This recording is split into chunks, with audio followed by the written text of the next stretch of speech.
Welcome back to my channel Science Square and this is Ankita. So आज हम part 3 start करेंगे कौन से चैप्टर का, acid basis and salt. I hope आपको पार्ट 1 और पार्ट 2 समझ आ गया है। और अगर कोई भी बच्चा ऐसा है मेरे चैनल पे जो कि फर्स्ट टाइम मेरी वीडियो देख रहे हैं, बेटा पार्ट 3 देखने से पहले you need to watch part 1 and part 2, तभी आई थिंक आपको पार्ट 3 समझ आएगा। फाइन। सो हम अभी पार्ट 3 स्टार्ट करते हैं जिसमें हमने केमिकल रिएक्टिविटी के बारे में बात करनी है, किनकी, एसिड्स और बेसिस की। तो अब देखो हेडिंग से ही आपको पता लग रहा है that how do acids bases react in nature. चलो सबसे पहले हम अपने मेटल्स और एसिड्स के बारे में बात कर लेते हैं। एक तो आपको केमिकल रिएक्शंस के लिए आपको बहुत सारी चीज़ें माइंड में रखनी है। स्पेशली आपको आपके पीरियोडिक एलिमेंट्स के बारे में पता होना चाहिए। सेकंड, आपको आपकी वैलेंसी पता होनी चाहिए, जो कि आपने 9th क्लास में 3rd एंड 4th चैप्टर में पढ़ा है ना, क्रिस क्रॉस रूल। वो बहुत ही ज़्यादा इंपॉर्टेंट है। तो आपको पेपर पॉइंट ऑफ व्यू से तो बेटा केमिकल रिएक्शंस देखो, रट्टे मारोगे तो अगेन क्रैमिंग करोगे तो भूलने के चांसेस बहुत ज़्यादा हैं। अगर आप समझ के करेंगे तो ज़्यादा अच्छा होगा। अगर आप कोई भी बच्चा है जिसको नहीं आता तो आप चैप्टर 1 की वीडियोस देख सकते हैं, ठीक है। चलो coming back to the topic, how do acids and bases react with each other. सबसे पहले जो रूल होता है, सबसे पहला रूल आप याद रखें कि भाई whenever we are reacting a metal, अगर हम कोई भी मेटल को एसिड के साथ रिएक्ट करेंगे तो वो हमेशा क्या प्रोड्यूस करेगा, सॉल्ट देगा, साथ में हमारा हाइड्रोजन गैस रिलीज होगी। क्या गैस रिलीज होगी? Hydrogen gas.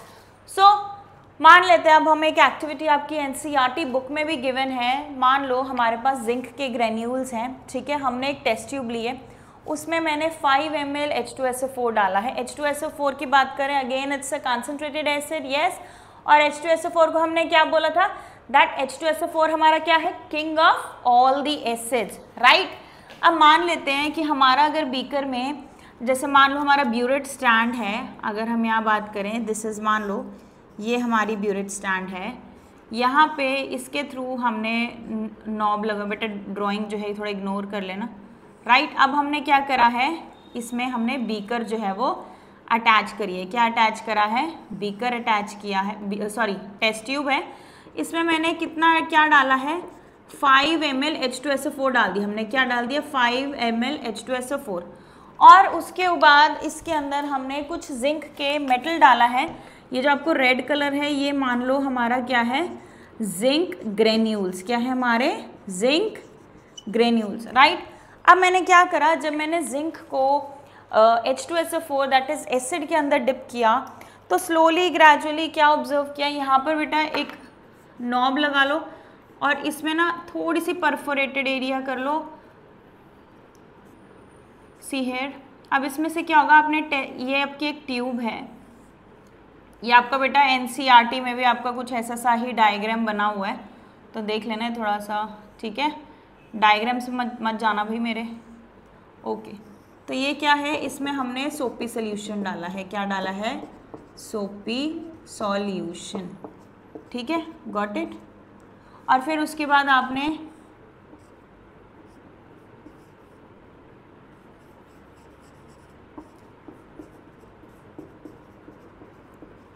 ऑल राइट, चलो बना लिया।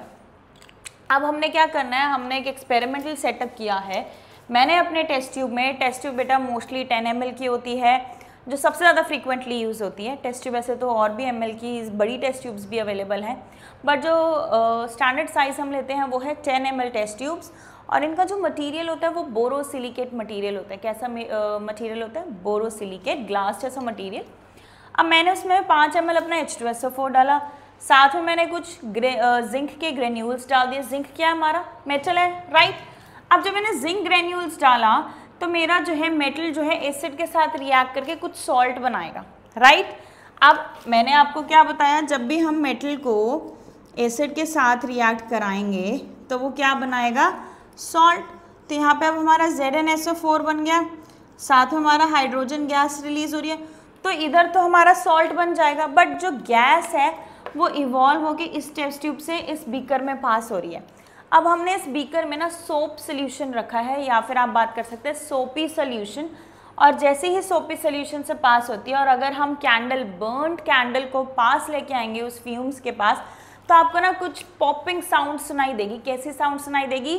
Popping sound. अब ये जो पॉपिंग साउंड है ये हमें क्यों सुनाई देती है? ये हमें इंडिकेट करती है कि जो हमारा केमिकल रिएक्शन हुआ है उसमें कलरलेस गैस जो है वो इवॉल्व हो रही है। और वो कलरलेस गैस कौन सी है हमारी? Hydrogen gas. Which gas it is? Hydrogen gas. तो ये आपको याद रखना है, ठीक है। आई होप आपको ये वाला केमिकल रिएक्शन समझ आ गया है। और एक और रूल को आप प्लीज़ याद रखें कि कभी भी माइंड में फिक्स कर लो, मेटल है, एसिड है, सॉल्ट और हाइड्रोजन ही बनेगा। हाइड्रोजन एक माइनर प्रोडक्ट है, वो तो याद रखना ही रखना है।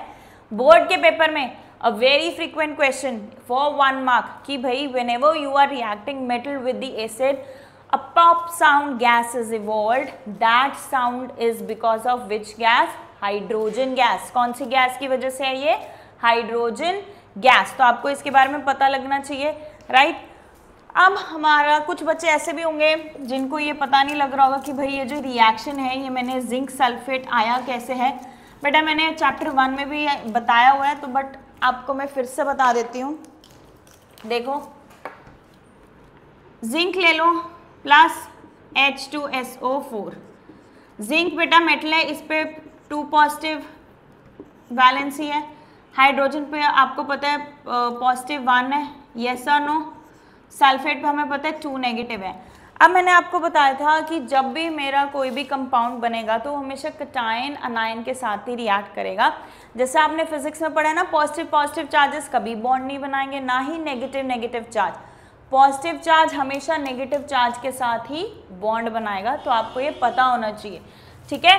तो पॉजिटिव चार्ज है। अब ये देखो, जिंक हाइड्रोजन के साथ तो देखो रिएक्ट करेगा नहीं, क्यों? क्योंकि इस पे भी ये कटायनिक स्टेट में मीन्स पॉजिटिव चार्ज है, ये भी भाई हमारा पॉजिटिव चार्ज है ना। तो अब हम क्या करेंगे, जिंक ऑटोमेटिकली हमारा सल्फेट के साथ रिएक्ट करेगा, जो कि आपको दिख भी गया होगा। तो अब आप ये देखो, जिंक पे 2 पॉजिटिव है, सल्फेट पे 2 नेगेटिव है, क्रिस क्रॉस करके देख लो राजे, है ना। तो क्या होगा, सेम चार्जेस हैं तो सिंपल ZnSO4 बन जाएगा। यस, यस और नो। साथ में हमारा हाइड्रोजन बच गया तो वो आपको हाइड्रोजन मिल गया। ऐसे हमारे केमिकल रिएक्शंस प्रोसीड होंगे। बार बार मैं बोल रही हूँ, आपको केमिकल रिएक्शंस को लर्न करने की रिक्वायरमेंट नहीं है। अगर आपके माइंड में पता है भाई ये केमिकल रिएक्शन ऐसे प्रोसीड होगी, इनकी वैलेंसी ये है, तो आप इजीली अपनी केमिकल रिएक्शन जो है वो फ्रेम कर सकते हैं। आई होप टिल हेयर आपको कोई डाउट नहीं है। अब हम आगे बढ़ते हैं। अच्छा, एक और एग्जांपल ले लेते हैं, कोई भी मेटल। ये तो हमारा एक्सपेरिमेंटल सेटअप था जो कि 2 मार्क्स में आता भी है आपके बोर्ड्स में, ठीक है।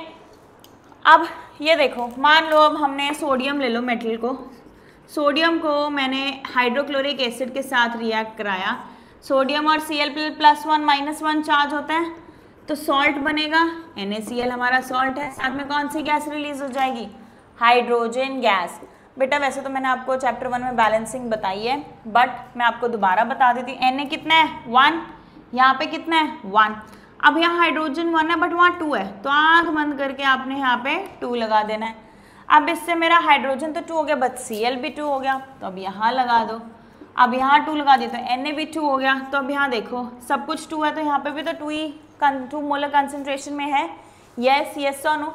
तो ये हम बोलते हैं, इसे हम क्या बात करेंगे कि ये जो हमारी रिएक्शन है वो क्या हो गई है? बैलेंस्ड। किस टाइप की रिएक्शन है? बैलेंस्ड रिएक्शन, ठीक है। तो ये मैंने आपको 2 एग्जांपल्स दिए थे कि जब भी हम मेटल्स को एसिड्स के साथ रिएक्ट करेंगे तो भाई हमारा सॉल्ट और हाइड्रोजन गैस इवॉल्व होगा। अब मान लो अगर मेरे पास मेटल कोई भी ले लो, जैसे हमारे पास कैल्शियम है, कैल्शियम को आप एसिड्स के साथ रिएक्ट करोगे तो भी आपको पता होना चाहिए कि क्या कौन सी टाइप की जो प्रोडक्ट है वो कैसे फॉर्म करेंगे, राइट? यस और no. Till here any doubt? तो चलो आगे बढ़ते हैं। तो अब बात करते हैं कि अगर हमने मेटल को बेस के साथ रिएक्ट कराया तो क्या बनेगा। देखो, मेटल को एसिड के साथ रिएक्ट कराते तो ऑफकोर्स हमें सॉल्ट और हाइड्रोजन मिलता है, वही सेम केस है हमारे मेटल और बेस के साथ। बस फ़र्क इतना है कि अब इसमें हमारे दोनों मेटल्स एडेड होंगे प्रोडक्ट में। तो अगर हम जिंक को बेस के साथ रिएक्ट कराएंगे तो हमें कौन सा प्रोडक्ट मिलता है? Sodium zincate. आपको ये याद रखना पड़ेगा, ये थोड़ा अलग सी रिएक्शन है, तो ये पेपर में पूछने के चांसेस इसके ज़्यादा बन जाते हैं। तो आपको पता होना चाहिए कि अगर हम मेटल को अपने बेस के साथ रिएक्ट कराते हैं तो ये सोडियम जिंकेट बनाएगा, साथ में हमारी हाइड्रोजन गैस रिलीज होगी। क्या रिलीज होगी? Hydrogen gas. I hope till here you don't have any doubt. समझ आया आपको यहाँ तक? चलो ठीक है। अब हम नेक्स्ट में अगर प्रोसीड करें, देखो पहले तो आई होप आपको पता लग गया होगा। थर्ड में हम बात करते हैं कि अगर हम अपने मेटल कार्बोनेट्स लेंगे, मेटल कार्बोनेट्स हों या फिर हमारे पास मेटल बाइकार्बोनेट्स हों, उनको अगर हम एसिड के साथ रिएक्ट कराएंगे तो भाई हमारा क्या प्रोडक्ट बनेगा? याद रखो, मेटल कार्बोनेट्स हो या मेटल बाइकार्बोनेट्स हो, उनको जब हमने एसिड के साथ रिएक्ट कराना है तो क्या बनेगा? एक तो बच्चे सॉल्ट बनेगा ही बनेगा, साथ में मेरा कार्बन डाइऑक्साइड गैस रिलीज होगी और साथ में हमें क्या मिलेगा? पानी, जल मिलेगा, जल। ओके, पानी मिलेगा इसमें। सो अब हम एग्जांपल्स देख लेते हैं। देखो बेटा, ये रूल्स मैंने साइड बाय साइड में इसलिए आपको एक साथ लिखे हुए हैं। अगर आपको ये लर्न होगा तो ईजी रहेगा, आपको माइंड में पता होगा कि भाई ये मेरा मेटल है, ये मेरा बेस है। तो मेट्रिक रूल पढ़ा था हमने कि जो मेटल और बेस है या मेटल और अगर एसिड है तो भाई अगर रिएक्ट कराएंगे तो मेरा सॉल्ट और हाइड्रोजन गैस बनेगी। क्या बनेगी? सॉल्ट और हाइड्रोजन गैस। ओके, अब अगर हम मेटल कार्बोनेट्स ले लें, कार्बोनेट में क्या होता है? CO3 रजे, और बाइकार्बोनेट्स में हम HCO3 लेंगे। इसमें 2 नेगेटिव है, इसमें 1 नेगेटिव है। Okay, yes. अब यहाँ पे मान लो मैंने सोडियम कार्बोनेट लिया है, Na2CO3 सोडियम कार्बोनेट। अब ये कैसे बना है? सोडियम पे भाई +1 चार्ज है, कार्बोनेट पे 2 नेगेटिव है, क्रिस क्रॉस करो, Na2CO3, यहाँ से हमारे पास सोडियम कार्बोनेट आया। Got it? अब सोडियम कार्बोनेट को अगर मैंने HCl के साथ रिएक्ट करना है तो ये पॉजिटिव है, नेगेटिव, पॉजिटिव नेगेटिव, चार्ज आपको याद है, मैं फिर भी आपकी उसके लिए लिख देती हूँ। तो सोडियम प्लस वाला माइनस के साथ रिएक्ट करेगा तो ये क्या बनाएगा? NaCl। NaCl, अब देखो यहाँ पे 2 है ना, तो कई बार बच्चे क्या लिख देते हैं? Na2Cl लिख देते हैं, तो वो गलत है। आपको पता होना चाहिए भाई, आप ये ऐसी रिएक्शन लिख के गलतियाँ करते हैं, तो ये मिस्टेक्स आप मत करें। सोडियम कार्बोनेट और अगर आप HCl रिएक्ट कराएंगे तो NaCl बनेगा, ना कि Na2Cl। वो भी मैं आपको बताऊंगी। रिएक्शन कंप्लीट कर लेते हैं। साथ में देखो ये सॉल्ट तो बन गया। अब आपको ये लर्न ही है तो आंख बंद करके लिख दीजिए कार्बन डाइऑक्साइड और water, carbon dioxide and water बनेगा। बस अब हमें क्या करना है? हमें अब इसको क्या करना है? बैलेंस करना है। यहाँ पे सोडियम 2 है या 1 है या 2 लिख दो। Cl अब कितना होगा? इसको हम थोड़ा रब कर देते हैं। Cl कितना है यहाँ पे? 2 हो गया ना, तो यहाँ पे 2 लिख दो। हाइड्रोजन ऑलरेडी 2 है। अब यहाँ पे ऑक्सीजन कितना है? 3। यहाँ पे कितना है? 2 + 1 3। तो सोडियम 2 है, सोडियम 2 है, कार्बन 1 है, कार्बन 1 है, ऑक्सीजन 3 है, 2 1 3, हाइड्रोजन 2 है, हाइड्रोजन भी 2 है, Cl 2 है, Cl भी 2 है। तो हम क्या बोलते हैं कि जो हमारी ये जो रिएक्शन है वो क्या हो गई है? बैलेंस्ड। क्या हो गई है? ये हमारी कैसी रिएक्शन है? बैलेंस्ड रिएक्शन है। तो ये तो था हमारा एग्जाम्पल मेटल कार्बोनेट का। अब हम मेटल बाइकार्बोनेट का एग्जाम्पल देखेंगे। फाइन। अब जब हम मेटल बाइकार्बोनेट्स को रिएक्ट कराएंगे, मेटल बाइकार्बोनेट्स को जब हम रिएक्ट कराएंगे अपने एसिड्स के साथ, जैसे पहले हमने कार्बोनेट लिया था सोडियम कार्बोनेट, अब हम सोडियम बाइकार्बोनेट लेंगे। दोनों की देखो 1 वैलेंसी तो 1 वैलेंसी थी, इसलिए हमें NaHCO3 मिला। अब क्या हुआ? जब हम सोडियम बाइकार्बोनेट को मान लो अब H2SO4 ले लो, तब हमने HCl लिया था, अब हम H2SO4 ले लेते, रिएक्ट कराएंगे तो सॉल्ट क्या बनेगा? Sodium sulphate. साथ में क्या मिलेगा? कार्बन डाइऑक्साइड, और साथ में हमारा पानी निकलेगा। क्या निकलेगा? पानी। तो अगर आपको पेपर में क्वेश्चन आता है that when metal carbonates or metal bicarbonates react with the acids, which colorless gas is released, तो आपने क्या लिखना है यहाँ पे? CO2 गैस रिलीज होगी। कौन सी गैस रिलीज होगी? CO2। अब इसी के कॉन्टिन्यूएशन में कई बार क्वेश्चन आ जाता है कि चलो एक बार एक और एग्जांपल लिख लेते हैं। जिंक ले लो, जिंक नहीं, पोटाशियम ले लो, पोटाशियम बाइकार्बोनेट ले लो, साथ में HCl ले लो, H2CO3 sorry KCl plus CO2 plus water. तो अब ये क्या मिला, सोडियम बाइकार्बोनेट को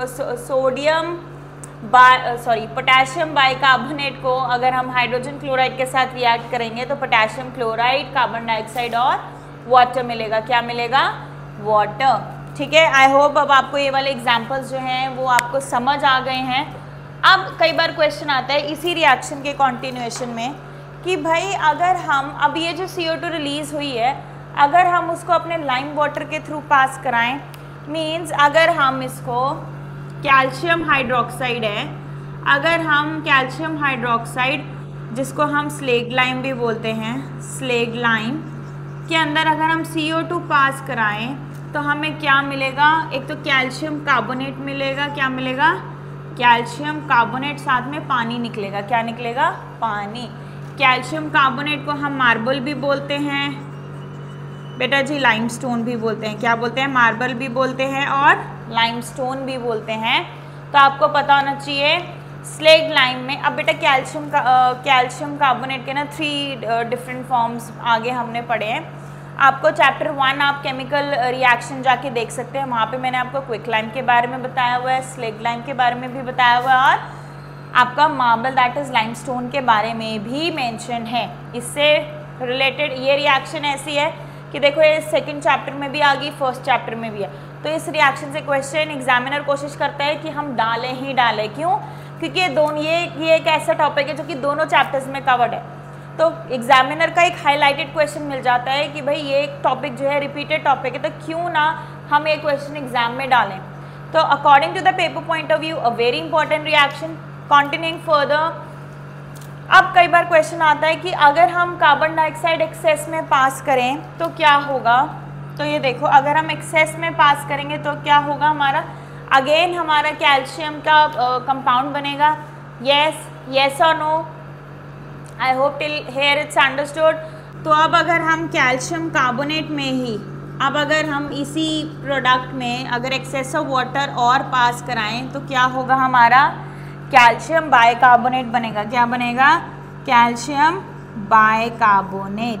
अब यहाँ पे 2 क्यों आया है, क्योंकि कैल्शियम पे +2 चार्ज था, बाइकार्बोनेट पे +1 होता है, -1 होता है। तो अगर आप क्रिस क्रॉस रूल फॉलो करेंगे तो you will get this answer. और ये जो होता है हमारा एक्वस सोल्यूशन में प्रेजेंट है। कैसा प्रेजेंट है, एक्वस सोल्यूशन में।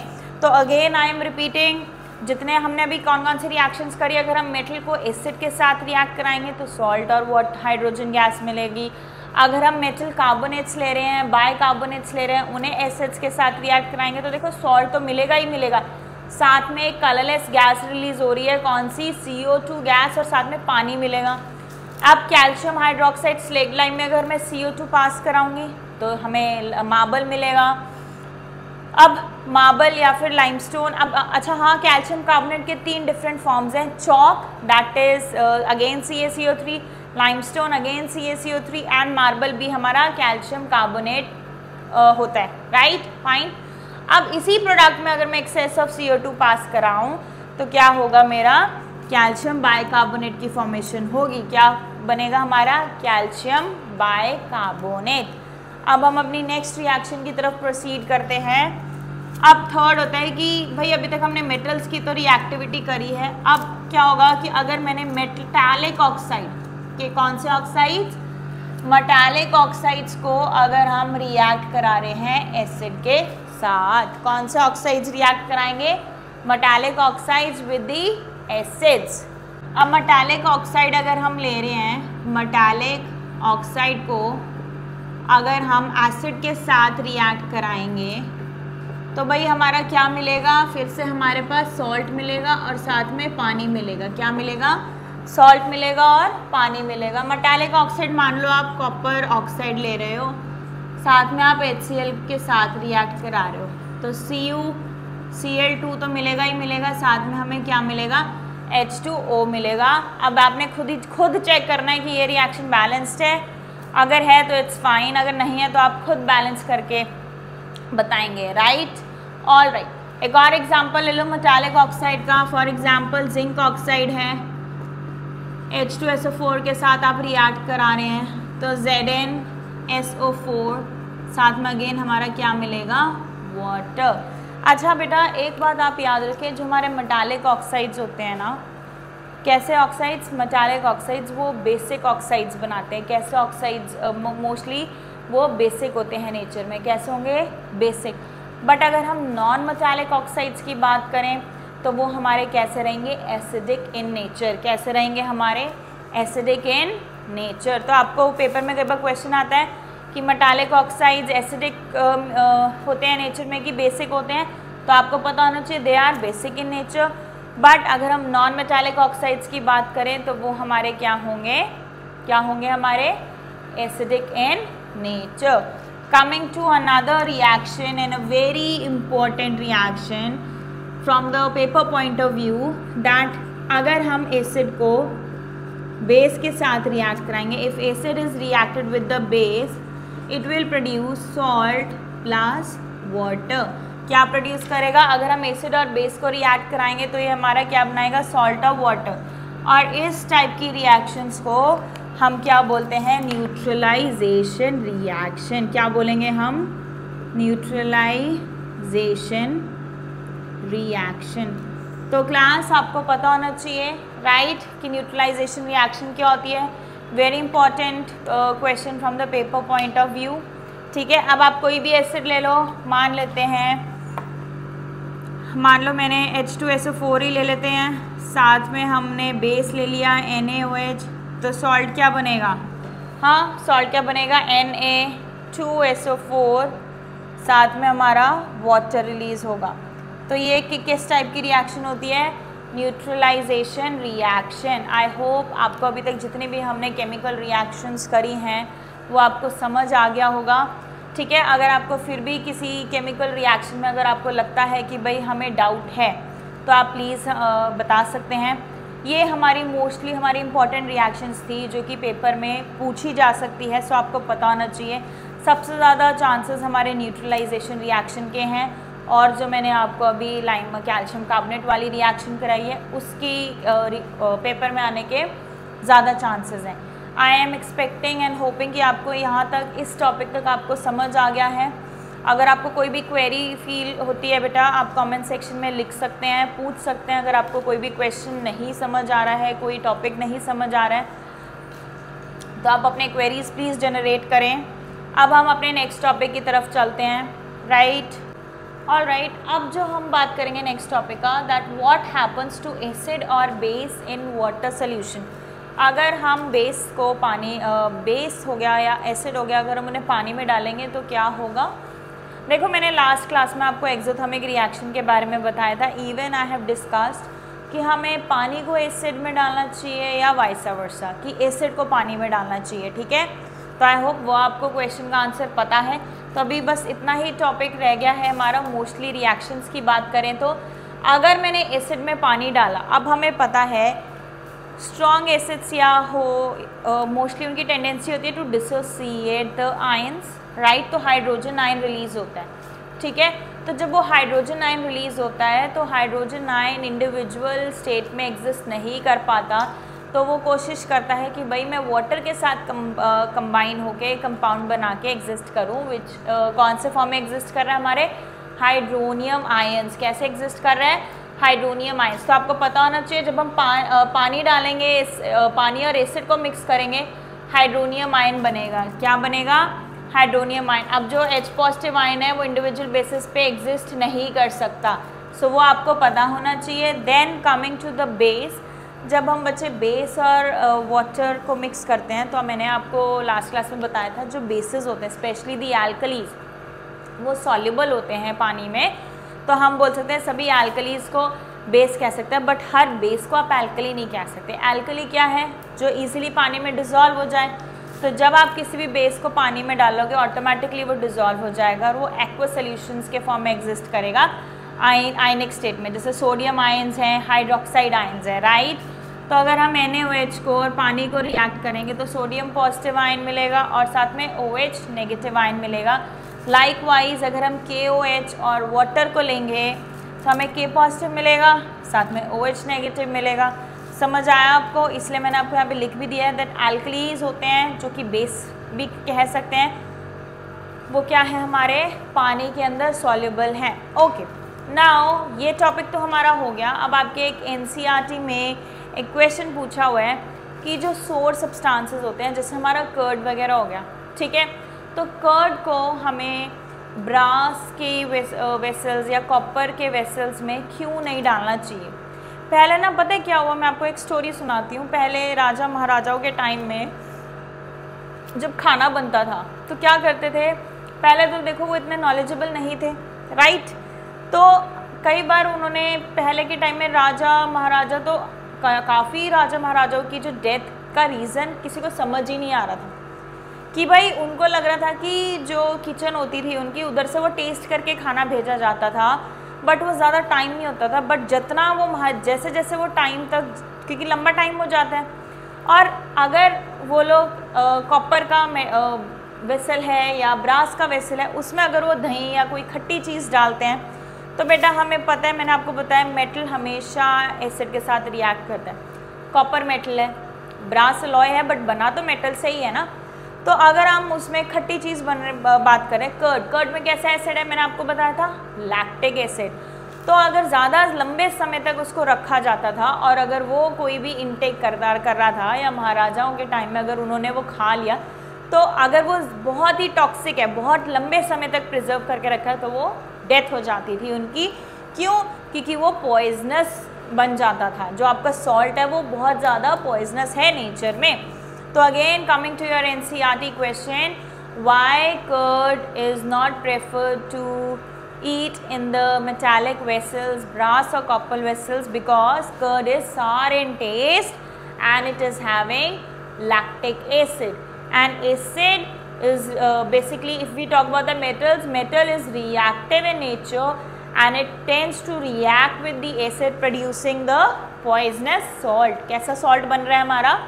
बहुत ज़्यादा poisonous salt बन रहा है। फाइन, यहाँ तक समझ आया? तो इसीलिए भाई हम अपने मेटालिक की जो वेसल्स हैं उनमें हम खट्टी चीज़ें नहीं डालते। कभी भी आप नोटिस करना, कॉपर की ना आजकल बॉटल्स वगैरह काफ़ी चल रही हैं, तो कभी ना कभी आपने ये चीज़ ज़रूर करी होगी कि जो कॉपर वेसल्स हैं या कॉपर की बॉटल हैं, आपने उनमें ना, आप टैंग वगैरह हो गए या कुछ सिट्रसी आप कुछ लेके गए हो या ऑरेंज जूस लेके गए हो, और जब आप उसको इनटेक करते हो तो यू डोंट फील फाइन, आप वॉमिट्स कर देते हो, राइट। वो इसीलिए है, कॉपर जो है वो बच्चे एसिडिक कंटेंट के साथ रिएक्ट करता है और जो सॉल्ट प्रोड्यूस होता है, it is not good to eat, it is not fit for us, right.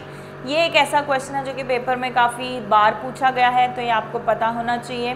बाकी बेटा काफ़ी सारे क्वेश्चंस हैं, तो जैसे ही हमारा ये टॉपिक कवर होगा तो हम ये क्वेश्चंस जो हैं मोस्टली हम डिस्कस करेंगे, plus we will practise the few more questions which are important according to the board point of view.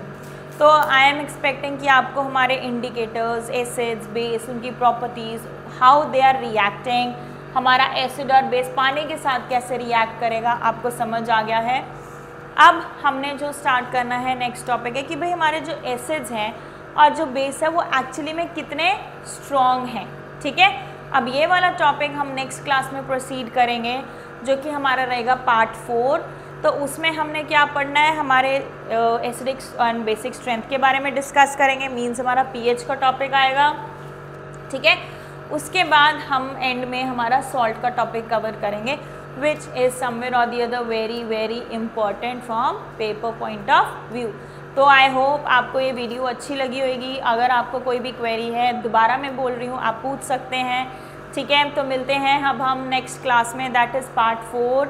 सो तब तक प्लीज़ बने रहिए हमारे साथ and do like and share my video, and जिन्होंने मेरा चैनल सब्सक्राइब नहीं किया है तो प्लीज़ आप सब्सक्राइब करें जाके। सो मिलते हैं नेक्स्ट पार्ट में, टेक केयर।